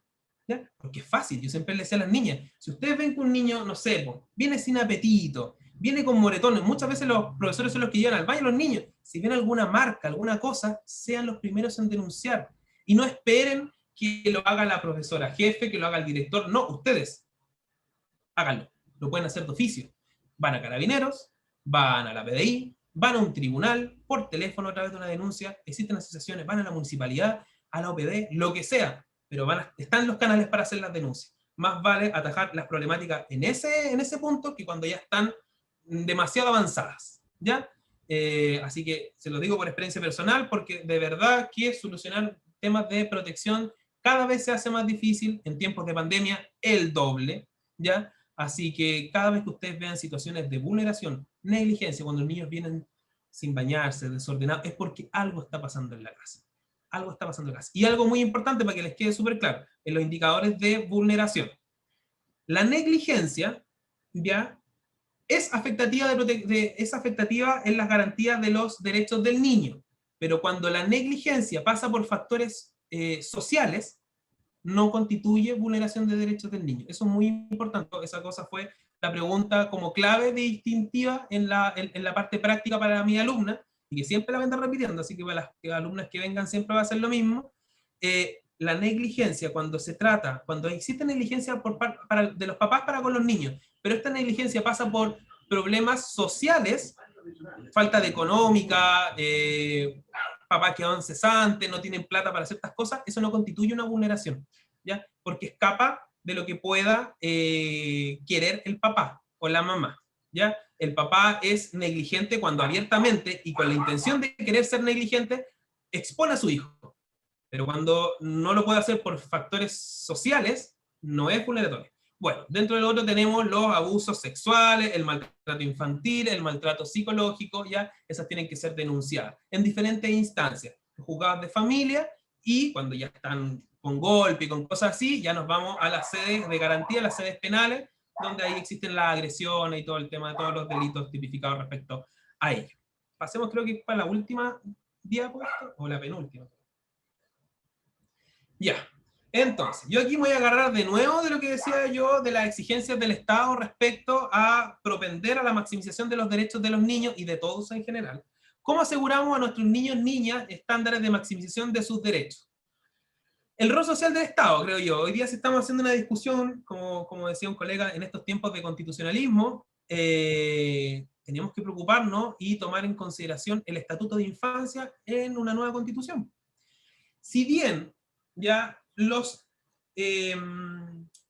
derecho internacional, las normas de derecho internacional van a seguir, los que están ratificados en Chile, van a seguir siendo parte de nuestro ordenamiento jurídico, no es malo que preceptuemos dentro de nuestro articulado el derecho de infancia propiamente tal. Hagámosle un reconocimiento, incluso hasta simbólico. ¿Por qué tenemos que dejarlo a las leyes especiales? ¿Por qué tenemos que dejar al Código Civil? ¿Se lo tenemos que dejar a las tribunales de familia? ¿A la Ley General de Educación? ¿Por qué tenemos que tener como disperso eso? No, tengámoslo a nuestra carta fundamental. Pongamos a los niños primero.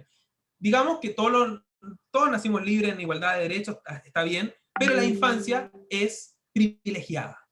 ¿Ya? No sé cómo lo irán a redactar ahí los constituyentes, perdón, pero yo considero que el interés superior del niño, que el deber de protección, que también está dentro de ello, debería tener un rango constitucional.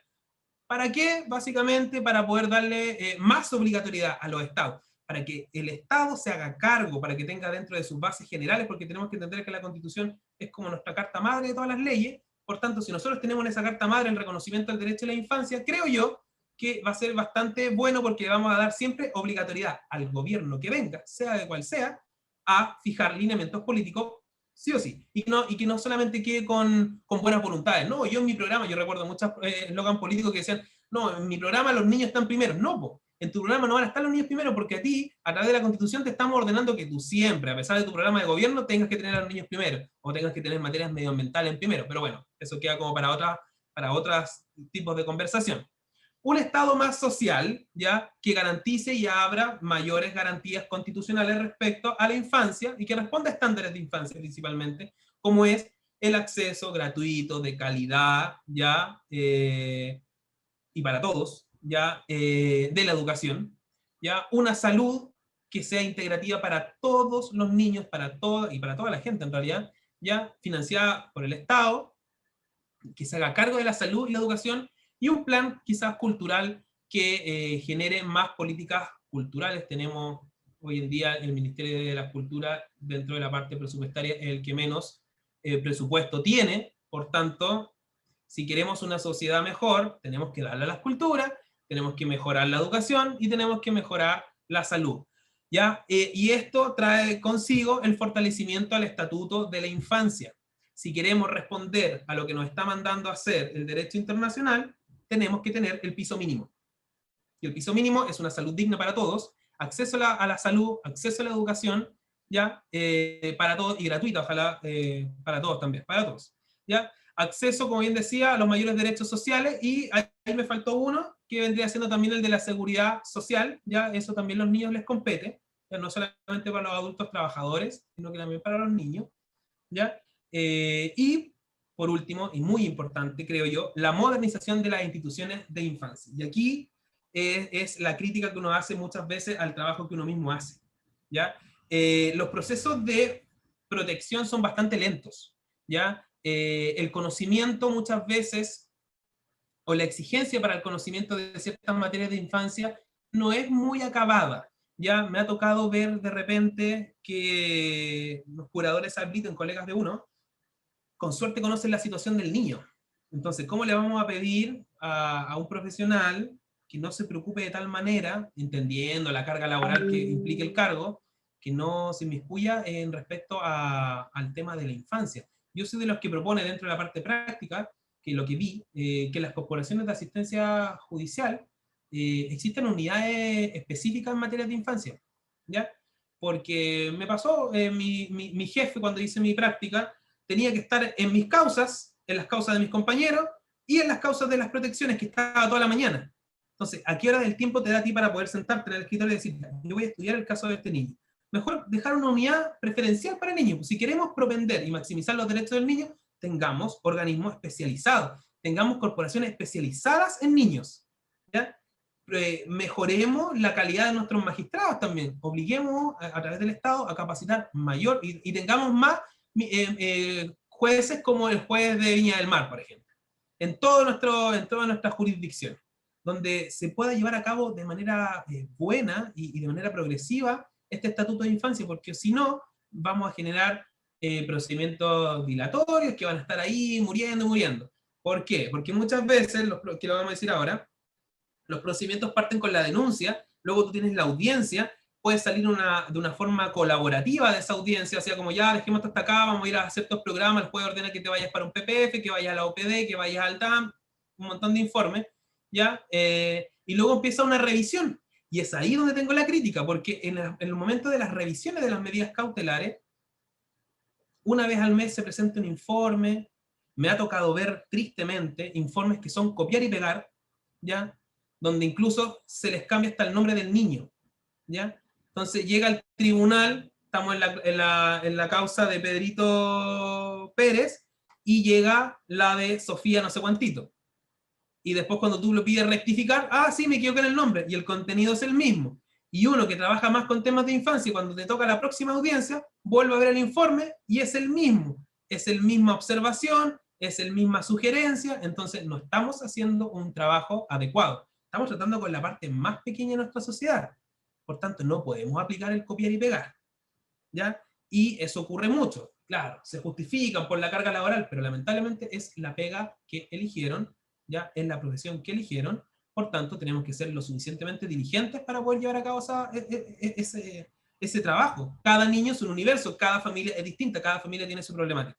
Por tanto, tenemos que modernizarnos en las instituciones de infancia, y eso es una cosa muy importante que tenemos como tarea, y ojalá que los próximos gobiernos tengan esa consideración, puesto que el Estatuto de Derecho de Infancia en materia internacional avanza a pasos agigantados, y creo que nos estamos viendo un poquito atrás al ritmo de los demás países que la componen y que son parte de. Va a llegar quizás, vamos a tener que aprender a través del tirón de orejas cuando el derecho internacional nos haga ciertas observaciones. Ya nos ha hecho observaciones con derechos humanos, yo no veo imposible que nos vengan a tirar las orejas por temas de infancia, en específico por temas de derechos sociales, ¿ya? Así que estamos al debe con eso. ¿Cómo vamos a responder a los niños a maximizar su oportunidad para poder ser adultos felices si es que no les tenemos educación ni salud garantizada para el desarrollo de sus vidas? Incluso la vivienda, que lo dice ahí la imagen. Un montón de campamentos, niños que no pueden a través de su familia acceder a la vivienda, un derecho básico, incluso hasta para el más neoliberal de todos, ¿ya? Aquellos que profesan tanto el derecho a la propiedad, ¿cómo les pensado que dentro de su sociedad no puede existir el derecho asegurado a una vivienda? Pero claro, ahí les dura hasta ahí nomás les dura muchas veces el discurso, pero claro, eso es un hecho. Ya dentro de todos los pensamientos tiene que existir la postura de tener una vivienda asegurada, ¿ya? Así que eso es muy importante. Y creo que con esa terminamos, creo que la última parte es de las medidas de protección, lo voy a hacer súper cortito, ¿ya? Cuando estamos frente a una vulneración de derechos fundamentales, básicamente cuando esto es pura interpretación, cualquier interpretación que ustedes vean que atente contra el derecho del niño a su integridad física, psíquica, ¿ya? Eso es atentativo y es cautelable, perdón, para poder ser sometido a los tribunales de justicia.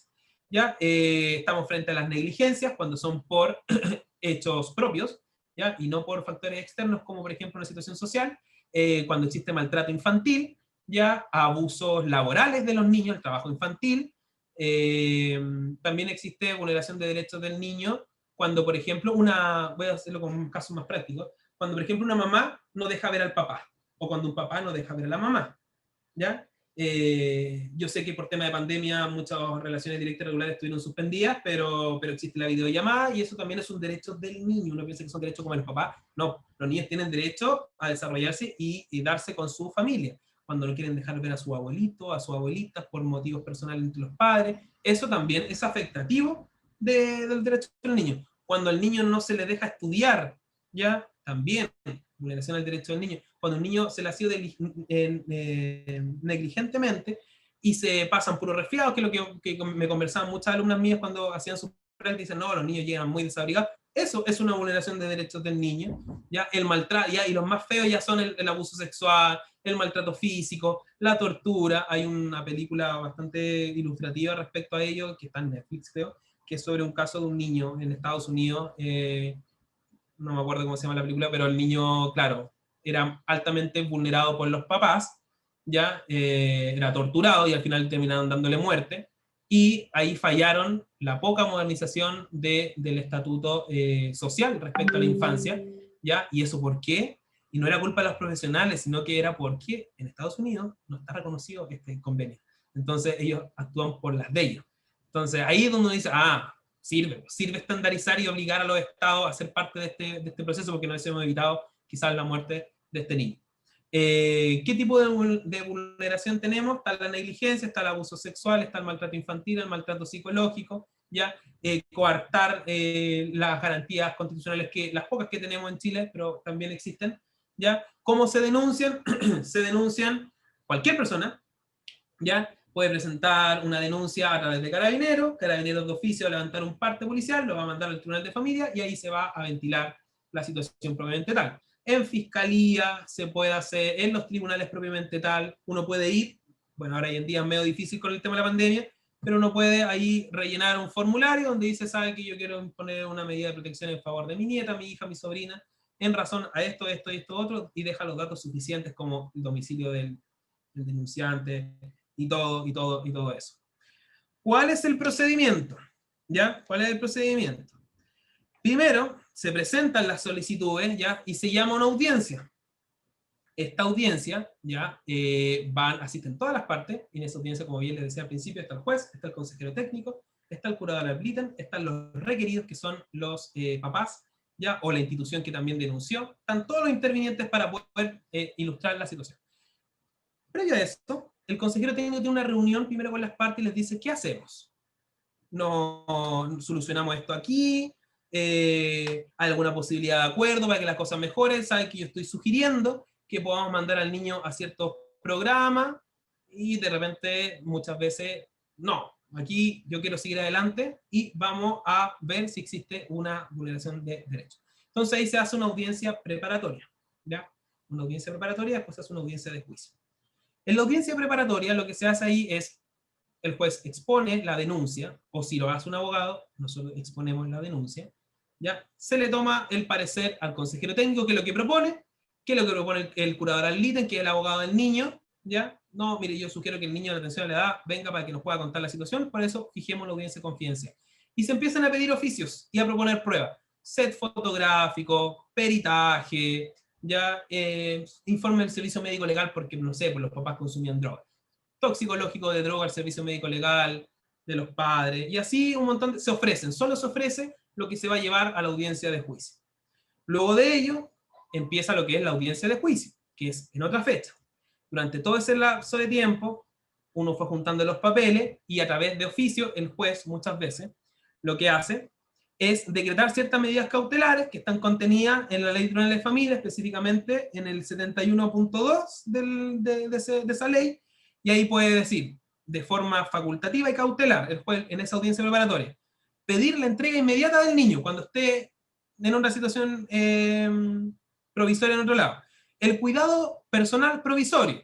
¿Sabe qué? Usted como mamá no está funcionando muy bien en esto, está medio alterada, así que yo se lo voy a trasladar a su mamá o al papá, ¿ya? Ahí tienen que ver las capacidades de los padres. Ingreso a ciertos programas, OPD, DAM, PPF, PRM, todo eso. Concurrencia a programas o acciones de apoyo, reparación y orientación, que es como el principal, es como los PPF, ¿ya? Suspensión de las relaciones directas regular, por ejemplo, decirle, ¿sabe qué? Usted no ve más al niño por esta situación puntual, así que yo la decreto desde ahora en adelante. Y ojo, que el incumplimiento trae aparejado pena afectiva de irse preso y todo el tema, ¿ya? Prohibir o limitar ya la concurrencia del ofensor, en caso de que haya pasado una situación puntual, por ejemplo, una violencia intrafamiliar, del hogar común del niño, ¿ya? No, usted, caballero, tiene que salir de la casa inmediatamente, ¿ya? Eso es súper importante. Internación del niño en algún centro, pero esa siempre, como les decía al principio, es de última ratio, ¿ya? De las instituciones del Sename o colaborativas del Sename, y también prohibición de repente de salir del país, excepto niños por ciertas situaciones de vulneración. No ha tocado nunca ver eso, pero también existe y está en el papel, así que hay que tenerlo siempre en consideración. Estos son procedimientos desformalizados, ¿qué quiere decir esto? Que es muy importante, que sean desformalizados, que uno cuando está en una medida de protección puede pedir todo lo que en derecho de familia existe. No divorciarse y esas cosas, pero ¿cómo se llama? En las medidas de protección uno puede pedir alimentos, ¿ya? Puede pedir así como, mira, sabe que yo tuve que sacar al hombre de la casa porque era muy agresivo con el niño por el tema, ya, pero yo tengo necesidad de que el niño coma. Así que en ese mismo instante yo presento una solicitud de alimentos provisorios para el niño. Y ahí me ahorro todo eso de ir a la mediación y todo el tema, ¿ya? Por eso es un procedimiento desformalizado. Supongamos que a la mamá le quitan un hijo, ¿ya? Y le dicen, sabe que usted por el momento no está capacitada para ver al niño, pero si usted se somete al programa y evolucionamos bien para la próxima audiencia, lo podemos volver a evaluar y se le puede pasar al niño. Ya, pero sabe que el niño es tan apegado a mí, tiene un desarrollo histórico tan intrínseco conmigo, que yo necesito verlo por último. Ah, está bien, pues yo como medida desformalizada del derecho a familia, le voy a entregar a usted visitas, ¿ya? Relación directa y regular, para que usted pueda ver a su hijo durante, no sé, el fin de semana por medio a través de videollamada o juntándose en una plaza. Entonces uno puede hacer todas esas solicitudes, ¿ya? Por eso es súper importante que cuando estemos en una situación así, o nos toque vivir una situación así como requerido o como un interviniente, sepamos que en esa audiencia podemos preguntar de todo, porque es desformalizada, no es tan estructurada como otros procesos judiciales que existen hoy en día en Chile, que como por ejemplo los temas civiles, ya que son súper esquemáticos. En temas de familia no, en temas de familia es libre, la prueba es libre, los testigos son libres, entonces todo es más fácil porque hace que los procesos sean más, también más flexibles y sean más oportunos para darle solución a las cosas. Siempre se puede llegar a algún acuerdo, ¿ya? Pero lo importante es que ustedes siempre tomen los consejos que les da el juez, que les da el consejero técnico, para someterse a ciertos programas sociales, ¿ya? Es obligatoriedad también hacerse parte de estos procesos. Entonces, es importante que ustedes en su desarrollo profesional como educadora, como trabajadores sociales, psicólogos, no lo sé, sepan estas materias porque son súper importantes llevarlas a cabo porque al final, mira, esto en la universidad a mí no me lo enseñó nadie, ¿ya? Esto al final uno lo ve en la práctica, obviamente tal, a ti te pasa, cuando a mí me pasaron derecho de familia, el derecho de familia es netamente patrimonial, ¿ya? No te habla mucho de esto y es muy importante porque es lo que uno más ve en materias de familia, lo que uno más tramita son con niños, ¿ya? Entonces es importante tener estas concepciones de cosas, ¿ya? Las medidas cautelares se van revisando y con esto termino. Si a mí me decretaron que tengo que ir 4 meses a un programa del PPF, tengo que ir a ese programa de los 4 meses y cada mes a mí me van a ir evaluando y va a ser como una pruebita que me van a ir tirando todos los meses cuando me revisen mi causa, ¿ya? A través de las causas X que se llaman, de medidas cautelares, revisión de medidas cautelares, ahí me van diciendo, mire, ¿sabe que en el primer mes, no sé, Don Raúl se portó un 7, avanzó poco. En el segundo mes sabe que retrocedió, no vino un poco a las terapias, fue medio esquivo con el niño, y ahí uno va como con todas las intervinientes, el abuelito, la mamá, el tío, la tía, el niño, todos. Entonces al final cuando el juez llega el momento de término de las cautelares, vamos a esa audiencia y se dice, ¿sabe qué? El niño mejoró bastante, la mamá mejoró bastante, el papá mejoró bastante, démoslos de alta, listo. Se salen del programa, se dejan sin efecto las cautelares y se entiende que el derecho del niño está restaurado. Ahora, cuando eso no ocurre, ¿ya? Que lamentablemente en la mayoría de los casos se tienen que ordenar nuevamente cautelares, se tienen que prorrogar la intervención de los programas, y ahí es un mundo de no acabar, porque los niños, tristemente el otro día estaba realizando unas causas, y mantengo, yo ya no soy parte de esa causa porque lo vi en la universidad, pero del 2014, que todavía sigue institucionalizado un niño en programa y la familia todavía no se puede recuperar. Entonces, claro, dicen, fallamos todos, ¿ya? Fallamos todos porque como tanto tiempo, si tampoco pueden estar, lo esperable es que los niños estén 6 meses, eso es como lo máximo, ahí un trabajo profesional oportuno para que el niño ya esté de alta y pueda seguir con su vida. Es muy malo también judicializar a temprana edad a los niños, entonces hay que tener ojo con eso. Así que eso pues, chicos, chicas, espero que les haya servido. Si tienen alguna duda, cualquier duda que tengan, me la hacen saber ahora. Sebastián, hay una consulta. Ángela escribía en el chat, ¿qué pasa cuando un niño con 17 años queda huérfano y su hermano mayor desea pedir la tuición? ¿Por qué el sistema no lo deja? Eso pregunta. Es que sí lo deja, sí lo podría hacer, ¿ya? Sí lo podría hacer a través de distintos procedimientos, por ejemplo, a través de una misma medida de protección, ¿ya? no sé, po, ¿por qué? Porque si te vas por la susceptibilidad de adopción, te vas con una vuelta muy larga que al final, entre todo el proceso que va a tener, el niño de 17 va a cumplir 18 y ya va a poder hacer lo que quiere. Entonces, por temas procesales no le conviene por ese lado. Pero sí, yo miraría como una protección, no sé, po, una situación de un niño huérfano, ¿ya? Es afectativa de derechos del niño, hay que ver qué solución le podemos dar. Entonces, yo como hermana, si soy mayor de edad, puedo presentar esta solicitud al tribunal, y el tribunal, una vez en la audiencia, yo puedo pedir el cuidado provisorio. Y como él es un adolescente, ¿ya? Tiene derecho a ser oído, está a punto de ser adulto, entonces tiene ya casi toda su autonomía progresiva de derecho. Entonces, perfectamente podría decir, no, yo me voy con mi hermana, pero a través de un cuidado personal provisorio, ¿ya? Jamás va a pasar a condición como con su cuidado definitivo, porque es su hermano y está teniendo 17 años. Va a tener un cuidado provisorio, ¿por qué? Porque tiene que tener un responsable.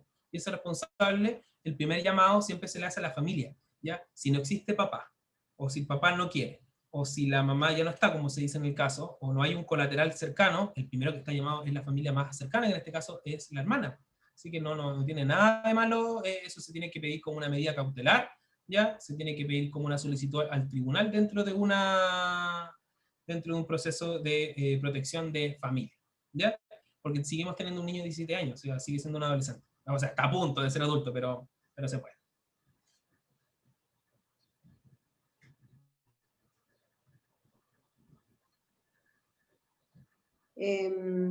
Bueno, muchas gracias. No sé si alguna o alguno quiere hacer alguna consulta en particular. Ahí está ¿Puede leyendo abrir el los chat. micrófonos? Ahí Sí. está leyendo el chat, dice, si el Estado está al servicio del ser humano, deber constitucional, en este caso, ¿por qué se vulneran tanto los derechos del niño en el Senado? Porque es una institución abiertamente ya desgastada, de poca modernización, ¿ya? Está lejos de estándar, existen antecedentes de corrupción en esa institución, no existe un acompañamiento eficaz, ¿ya? Del trabajo. Entonces, cuando no modernizamos nuestras instituciones de infancia, que es lo que yo proponía para el cambio en este nuevo modelo de constitución y lo que queramos proyectar como Estado, donde, por ejemplo, había una diapo que a mí me encanta, yo de hecho tengo el cuadro, que es de la campaña de antiguamente, de la UP, pero se lee que los niños son los primeros, algo así. Eh, esa tiene que ser la directriz, ¿ya? Esa tiene que ser la directriz ¿cómo se llama? Del nuevo Chile que nosotros queremos, ¿ya? Porque el Sename ya no nos sirve. Yo no creo eso, lo que se ha dicho muchas veces, no, hay que reestructurar, no. Hay que acabarlo y empezarlo de nuevo, ¿ya? No es mucho lo que se pierde, ¿ya? Pero tampoco es mucho lo que se gana. Entonces, o sea, porque si lo dejamos como está, ¿qué vamos a hacer? O sea, vulneran más niños institucionalizados que niños, que niños fuera de la institucionalización. Entonces, es horroroso. La mayoría de los casos más graves de vulneración de derechos de niños y que tienen connotación en la Corte Suprema y en las Cortes de Apelaciones correspondientes a las jurisdicciones donde se lleven a cabo estos centros, son por culpa de delitos gravosos que ocurrieron en instituciones del Sename y anexas. Entonces, ¿cómo va a ser que la casa donde van a cuidar a los niños sea la que al final, la más vulneratoria de todas? Por eso los jueces, a través de la costumbre que se dice, han entendido que la última de las cosas es institucionalizar a un niño. ¿Ya? Cuando ustedes ven casos del Sename, de un niño Sename, es porque de verdad todo estaba malo. No existía nadie, pero absolutamente nadie en el universo que quisiera hacerse cargo de un niño. ¿Ya? Y esto ocurre por estadística siempre en niños más grandes, no ocurre tanto en niños más pequeños. Entonces, ¿qué pasa? Que yo he visto relatos, ya, incluso de la misma Defensoría de la Infancia, donde niños han sido violados dentro por los mismos profesionales de los centros. Entonces, eso hay que cambiarlo de raíz, ¿ya?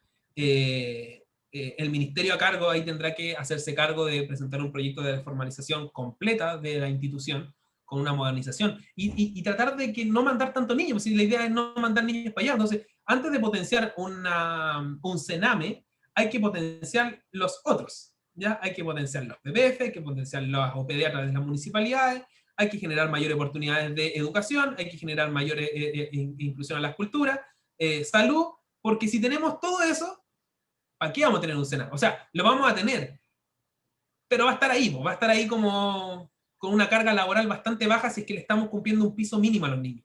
¿Ya? Yo sé que la brecha social en Chile es importante, ya existe una afectación sociológica bastante fuerte en nuestro país, pero estamos y tenemos la oportunidad hoy en día de querer cambiar ese paradigma, ¿ya? Pero por de pronto, sí, es la institución que más vulnera derechos y por tanto la única solución que tiene que haber ahí es reformularla y diseñarla de nuevo. A ver, Sebastián, aquí hay que... una pregunta, hay una pregunta y un Sí, comentario. Eloís ya. comenta que en ah, la